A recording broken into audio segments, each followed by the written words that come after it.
Emma Carter never should have been at the Manhattan Elite Charity Gala, the most exclusive event in America where the country's elite gathered. At 25, this young teacher from Queens had only managed to get in through a charity raffle ticket. She wore the only elegant dress she owned, bought secondhand years before, while around her glittered millions in diamonds and designer gowns from the world's top fashion houses. When the daughters of high society began openly mocking her, whispering cruel comments about her modest appearance, Emma felt her world crashing down. But what she didn't know was that Alexander Blackwell, the richest and most powerful man in America, had noticed her from the moment she entered the ballroom. And when he saw her in distress, surrounded by those cruel socialites, he did something that shocked everyone present. He approached, gently took her hand, and whispered words in her ear that would change her life forever. Emma Carter stared at the golden ticket in her trembling hands, still unable to believe she was standing in front of the Plaza Hotel, New York's most luxurious venue. The annual Manhattan Elite Charity Gala was the event of the year for American high society, where billionaires, aristocrats, and celebrities gathered to raise funds for charitable causes. She had no right to be there. She was just an elementary school teacher in a struggling Queens neighborhood, where she fought daily to give hope to children who often lacked basic school supplies. The ticket, worth $5,000, she had won in a charity raffle organized by her school. For weeks, she had considered selling it. $5,000 was more than 2 months' salary for her, money she could have used to help her family or finally fix her car that broke down monthly. But something deep in her heart had pushed her to keep that ticket, as if it represented the chance to live a fairy tale, even if just for one night. The dress she wore was the only elegant one she owned, a champagne-colored gown bought secondhand 3 years earlier for her cousin's wedding. She had altered it herself, shortening it and taking it in at the waist, and with her skilled hands had managed to make it look almost new. The jewelry was her grandmother's, a strand of real pearls and silver earrings that sparkled in the candlelight. The grand ballroom was a triumph of luxury and beauty. Crystal chandeliers hung from the frescoed ceiling, while hundreds of candles created a magical atmosphere. Servers in formal attire served Dom Perignon champagne and Iranian caviar, while a live orchestra played refined melodies. Emma took a champagne flute and positioned herself in a corner, watching this world she had only seen in movies with fascination. She recognized some faces: famous industrialists, politicians, actors and actresses she saw in magazines. She felt simultaneously privileged to be there and terribly out of place. That's when she noticed them. A group of young women, all beautiful and impeccably dressed, who were staring at her and whispering among themselves. Emma immediately recognized the type: daughters of New York's high society, raised in luxury and arrogance, accustomed to looking down on anyone who didn't belong to their golden world. Madison Whitmore, daughter of the famous investment banker, approached first with a fake smile that poorly concealed her sarcasm. Her comments about Emma's vintage dress and jewelry she labeled as flea market finds deeply wounded the young teacher. The cruel laughter from the group drew attention from other guests, and Emma felt the weight of judgmental stares multiplying around her. What Emma didn't know was that, from across the ballroom, a man had noticed her from the moment she entered. Alexander Blackwell, 32 years old, CEO of the most powerful industrial group in America, valued at $3 billion by Forbes, was used to being surrounded by beautiful and interested women. But something about that girl in the corner had captured his attention. Maybe it was the way she moved with natural grace, despite being clearly uncomfortable.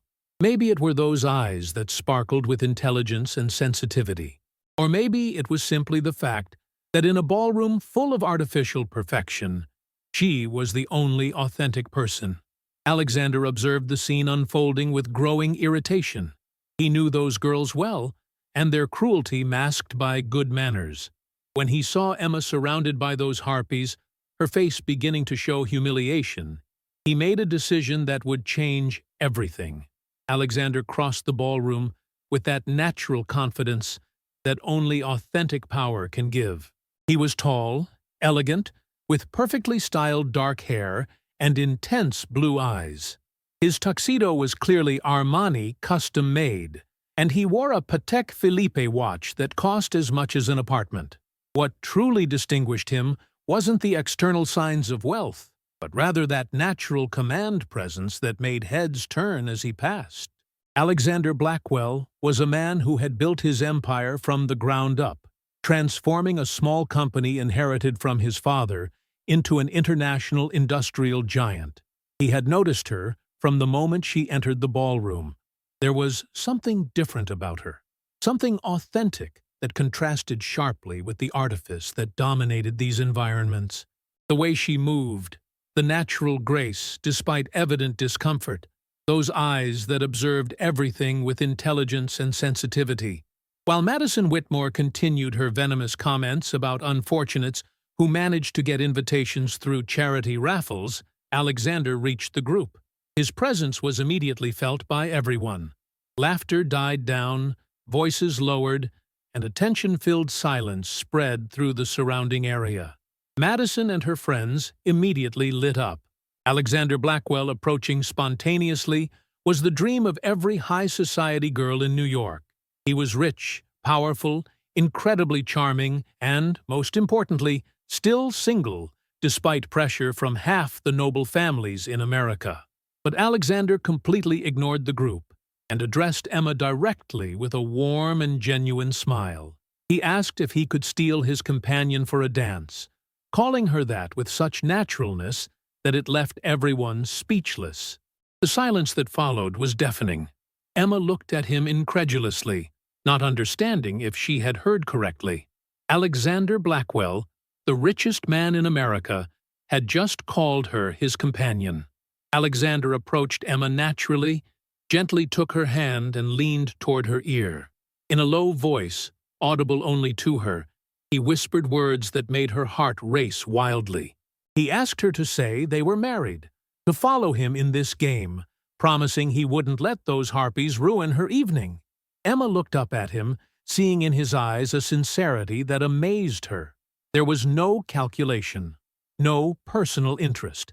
There was just a man who had decided to protect her from a humiliating situation, asking nothing in return. With courage she didn't know she possessed, Emma nodded imperceptibly and smiled. Alexander gently kissed her hand, a gesture so natural and affectionate that it truly seemed like that of a loving husband.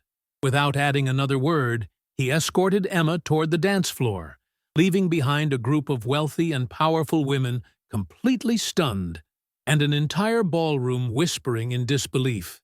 As the orchestra began a romantic waltz, Alexander took Emma in his arms with a gentleness that made her tremble. She wasn't an excellent dancer, but he guided her with such mastery that she felt like she was flying. Emma thanked him in a whisper, still shocked by what had just happened. Alexander responded with a mysterious smile, telling her the evening was just beginning and that he intended to make this fiction so convincing that tomorrow all of New York's newspapers would be talking about Alexander Blackwell's secret wife. In that moment, Emma understood that her life was about to change forever. The waltz continued, and Alexander guided Emma with a mastery that betrayed years of private lessons and society events. She felt like she was dreaming. Just hours before she had been grading her students' papers in her small Queens apartment. And now she was in the arms of America's richest man.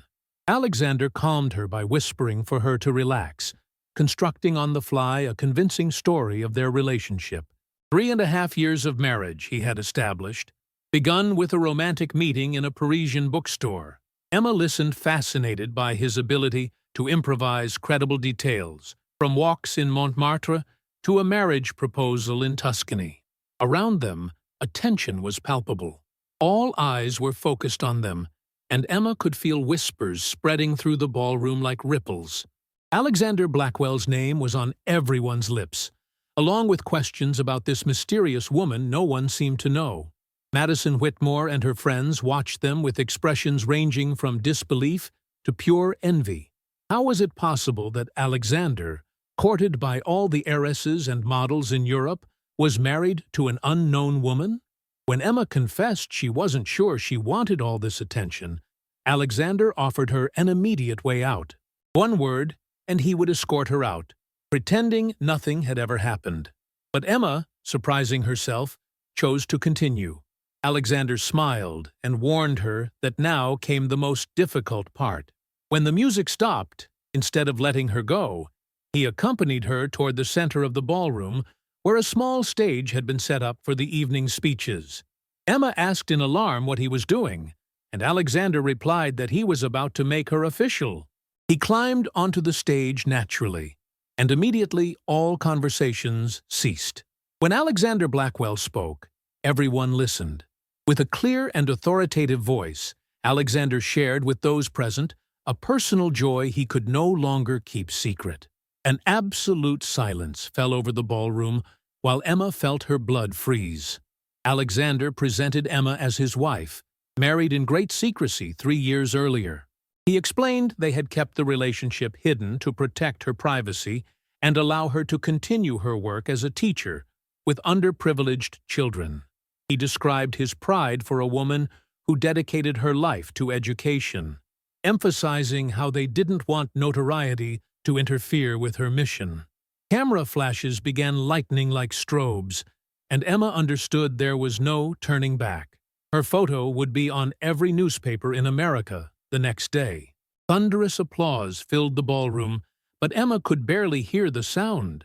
She was in shock, unable to believe what Alexander had just done. He had just declared her his wife, in front of America's elite, in front of journalists, in front of the entire world. As they descended from the stage, surrounded by congratulations and questions, Emma realized her life had just changed irrevocably. She was no longer Emma Carter, the teacher from Queens. She had become Mrs. Blackwell, wife of one of America's most powerful men, and she had no idea what would happen when the fairy tale ended. The rest of the evening passed like a surreal dream. Emma found herself at the center of attention from everyone present, bombarded with questions about her secret love story with Alexander. He remained always by her side, providing convincing answers to every question, building a story so detailed and credible that Emma almost began to believe it herself. Alexander told of how they had met during one of his business trips to Paris, how she was doing research for an educational project in Parisian libraries.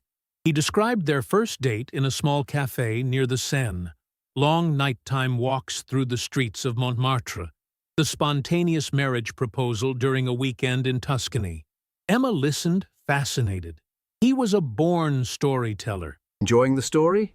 Give it a little like, and don't forget to subscribe. Now then, let's carry on. And every detail he added made their story more romantic and believable. But most of all, the way he looked at her while speaking was so intense and affectionate that she herself began to feel a strange warmth in her chest. Madison Whitmore and her friends had retreated to a corner, shooting venomous glances and whispering comments Emma preferred not to hear. Their plan to humiliate her had completely backfired, and now she was the center of everyone's attention. One after another, extraordinary offers followed. Princess Catherine Windsor complimented the wonderful work Emma did with children, offering financial support for her educational projects. Other benefactors followed suit, and Emma realized that in a single evening she had obtained more support for her projects than she had received in years of official requests. Around midnight, when the party began to thin out, Alexander accompanied her to the hotel's terrace. New York spread below them, illuminated by thousands of lights sparkling like diamonds. Alexander asked how she felt, and Emma confessed to feeling like she was in a dream, afraid of waking up. When he asked if she was afraid of what would happen the next day, she nodded, thinking about newspapers, her school, her family. Alexander remained silent for a few moments, staring at the horizon. Then he turned to her with a serious expression he hadn't shown all evening. He proposed they continue, to make that marriage real. Emma felt her heart stop when she understood he was talking about a marriage of convenience. He would get an authentic wife in a world full of falseness. She would get financial security and support for her projects. When Emma asked about love, Alexander looked at her intensely, responding that love could grow. They had demonstrated that evening they had natural chemistry, and many marriages began with much more fragile foundations. Emma felt her head spinning. It was too much, all too fast, too surreal. Alexander, seeing her confusion, told her to think about it without rushing. She didn't have to decide that evening, but they could be good for each other. When a server approached, discreetly informing them that several journalists wanted to take photos of the couple, Alexander left the decision to Emma. They could exit through the back and pretend nothing had ever happened. Emma looked through the glass doors at the ballroom, where some people were still dancing, where Madison and her friends watched her with poorly concealed hatred, where dozens of important people now knew her name and wanted to help her projects. She thought about her children, how much they would benefit from all that support. She thought about her quiet but limited life, and the possibility of truly making a difference in the world. She decided to take those photos, surprising herself. Alexander smiled, and for the first time that evening his smile seemed completely genuine. As they returned to the ballroom, Emma knew her old life was over forever. Monday morning, Emma woke up in her usual bedroom, but the world around her had completely changed. The nightstand was covered with newspapers Alexander had delivered at dawn, and her photo was indeed on every front page in America. The headlines were sensational. Blackwell's secret, married for 3 years, the heiress of the heart, who is Emma, modern Cinderella, from classroom to mansion.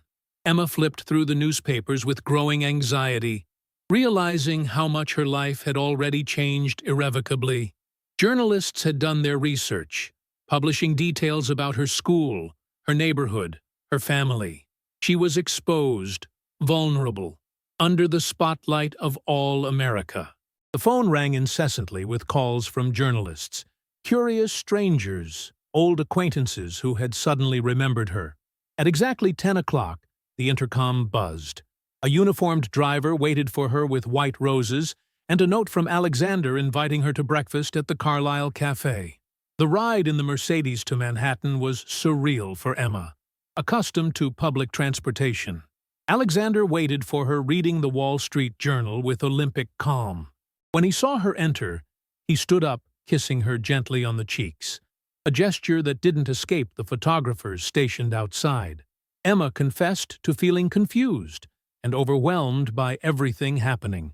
Alexander showed her on his tablet her email inbox, full of messages from foundations and charitable organizations wanting to support her school. In a single night, she had received funding offers for over $200,000. Princess Catherine had already transferred $50,000 to the school's account. And this was just the beginning. With that money, Emma could buy books, teaching materials, organize educational trips for the entire school year. Alexander explained, however, that she couldn't continue living in that small apartment. It would be too strange for Alexander Blackwell's wife. Now she also had a second home. The estate in the Hamptons, the Manhattan penthouse, the family homes in California, and Martha's Vineyard. Emma confessed she didn't know if she could handle all of this, that it was too big for her. Alexander leaned toward her across the table, gently taking her hands and asking if she had ever thought she maybe deserved something more than the life she was living. She was intelligent, beautiful, good. Why should she limit herself to surviving when she could flourish? When Emma objected that the marriage was all fake, Alexander responded gently that it didn't have to be. The previous evening, when they were dancing and on stage together, it hadn't seemed fake to him. It had seemed right.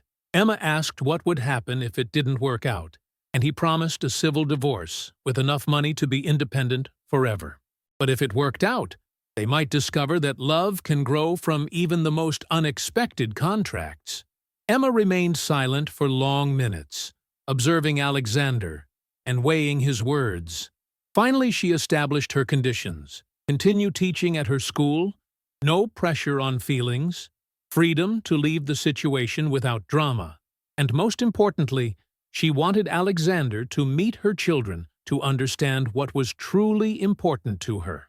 Alexander accepted all conditions, and when they left the cafe, photographers captured them walking hand in hand. Emma realized she had just agreed to live a completely different life, not knowing if she had been brave or crazy, but feeling for the first time in years truly alive. 6 months after that night at the Elite Gala, Emma looked at herself in the mirror of the Hampton Estates walk-in closet and struggled to recognize the woman staring back, not just because of the designer clothes or precious jewelry, but because of the light in her eyes, the confidence in her movements, the spontaneous smile that now came naturally. The marriage of convenience had transformed into something unexpected and wonderful. Alexander had kept all his promises. Emma continued teaching at her school, now completely renovated thanks to donations. She had the freedom to be herself, to dedicate herself to her projects, to help more and more children. But most importantly, she had discovered the man behind the billionaire. Alexander returned every evening to the estate to dine with her, genuinely interested in her day, her students' progress, future projects. He had visited the school several times, personally financing a modern library and science laboratory. The definitive turning point had come 3 months earlier during a quiet evening. They were watching a movie together when Alexander had received an urgent work call. Emma had watched him transform into the ruthless businessman everyone knew, making million-dollar decisions with a hardness he had never shown with her. When he hung up, he found her watching him with a thoughtful expression. When he asked if it frightened her to see him like that, Emma had replied that it fascinated her. It was as if he were two different people, the powerful man everyone feared and the gentle man who read her poetry in the evenings. She preferred both versions because they were part of him. It was in that moment that Alexander had understood he had truly fallen in love, not with the fiction they had built, but with the real woman he had come to know. Emma had accepted every part of him without judging, without trying to change him. The moment of truth had come during a business trip to London. Alexander had to attend an international conference and had asked Emma to accompany him. It was their first trip together as an official couple before the world. The evening of the closing gala, while they were dancing in the ballroom of Claridge's hotel, Alexander had done something that surprised them both. He had stopped suddenly in the middle of the dance floor, confessing that this was no longer a game for him. It was no longer convenience. He had fallen in love with her, truly, desperately. Emma had felt her heart stop. For months she had fought against her own feelings, convincing herself that what she felt was just gratitude or confusion. Alexander had told her she didn't have to answer immediately, but he wanted her to know that every morning he woke up happy to find her beside him. Emma had looked into his eyes and seen all the love he had tried to hide. In that moment she understood that she too had fallen in love, gradually but inexorably, with the man who had saved her from those cruel socialites, but who had then revealed himself to be much more than a white knight. Their first real kiss, not performed for cameras, had been magical, sweet, intense, full of all the feelings they had kept hidden for months. Now, 6 months later, Emma smiled at the memory while preparing for the evening's event, the inauguration of her school's new wing, entirely financed by the Blackwell Foundation that Alexander had created in her honor.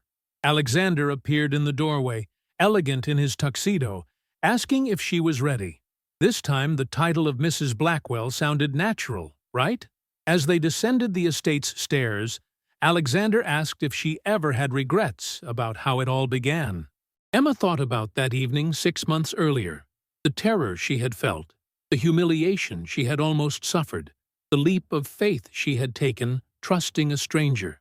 She had no regrets, only gratitude toward fate, toward those mean girls who had humiliated her, and especially toward a man who had the courage to invent a lie that became the most beautiful truth of her life. Alexander kissed her gently, promising to go celebrate their modern fairy tale.